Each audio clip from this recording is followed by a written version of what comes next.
Hey everyone, when you think Viking, what comes to mind? Horned helmets. Oops, not those again. Swinging axes, yelling, "Rah!" Yeah, pretty much. Not wrong, but that's definitely not the whole story. These guys, they weren't just about raiding and pillaging, although they were pretty good at that too. They were explorers, traders, shipbuilders, even politicians. They crisscrossed the globe, leaving their mark everywhere from North America to the Black Sea. So buckle up because we're about to embark on a wild ride through history, uncovering the truth about the Vikings. Picture this, 793 AD, a sleepy monastery on an island off the coast of England. Suddenly Viking longships appear on the horizon. It's the raid on Lindisfarne, and it's about to kick off the Viking Age. But hey, let's not get stuck on the whole violent raiders thing. These guys were explorers, traders, and incredible shipbuilders. Think of them like, I don't know, the Silicon Valley startups of the medieval world. The secret weapon in their world domination plan? The Longship. This thing could sail oceans, navigate rivers, even handle shallow water. It's basically an all-terrain supercar of the sea. So, where did they go with these awesome boats? Oh, just casual trips to England, France, Spain, Italy, you know, a typical Viking vacation. They even went east, sailing down those Russian rivers so far they basically said, hey, let's just found a country here. That's how Kievan Rus, the ancestor of modern-day Russia, was born. And then there's France. The Vikings, they kinda liked visiting France, maybe a little too much for the French king's liking. Finally he was like, okay, fine, just take this chunk of land and chill. Chapter 7. Oh, and remember Christopher Columbus? Yeah, the Vikings beat him to America by like 500 years. They called it Vinland, and Leif Erikson was the man of the hour.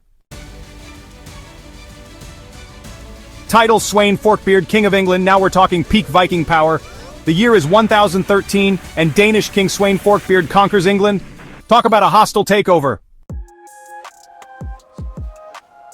Chapter 9. But wait, there's more. Sweyn's son, Canute the Great, takes the throne and creates the North Sea Empire, uniting Denmark, England, and Norway. Think they were done? Nope. They sailed south into the Mediterranean, trading with the Islamic world like old buddies. Silver coins for, well, everything cool. Speaking of global, these guys ended up as elite bodyguards for the Byzantine Emperor in Constantinople.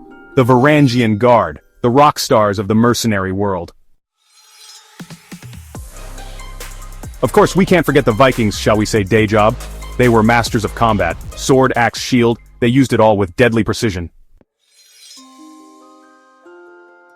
And their religion?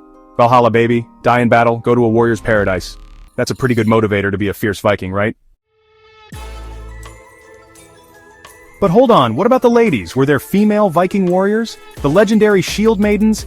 It's a bit of a historical mystery, but how cool would that be? Even their funerals were epic. Get this, they would put you on a ship, load it with treasures, and set it on fire. Talk about a Viking-style send-off. Chapter 16. Myth busted. No horned helmets. Okay, time for a reality check. Despite what every Viking costume ever has told you, they didn't wear horned helmets. Sorry to break it to you. Chapter 17. The thing Vikings get democratic. But here's the thing about Vikings. They weren't all about brute force. They had these assemblies called things, where they made decisions collectively. Democracy, Viking style.